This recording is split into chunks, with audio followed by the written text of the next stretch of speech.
we come to the elevator at an office building here in Tucson, and it's a Hotchkiss elevator. We're gonna go down, and it's here. It's gonna go to the we're gonna go to the lower level. Yep, it dings. Okay, if anybody gets on, you have to turn your camera off, and you can't tell them not to get on the elevator. Yep, we're here. Dinged. You can chime up. I'll hide it if it happens. And we're gonna go up to 2.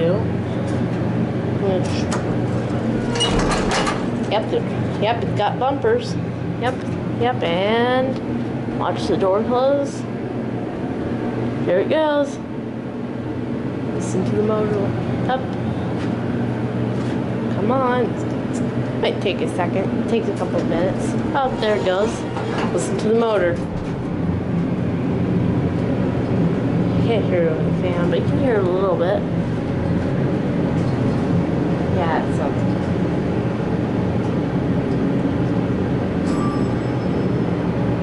Hey, again, when it gets on, I'm on the camera now. Yeah. Well, it goes out before the door opens. We're going to go down to the ground. This is the last one. Yep. And there goes the door. Yep. Once you get it, you go down. It's here. And it's probably, yep, and doors are going to open. It's going to open. Doors are open. And we're going to watch it close up. And yeah, here it is. Doors are going to close up. It's going to take a few minutes. It'll take a few minutes, but oh, there it goes. There it goes. That's it.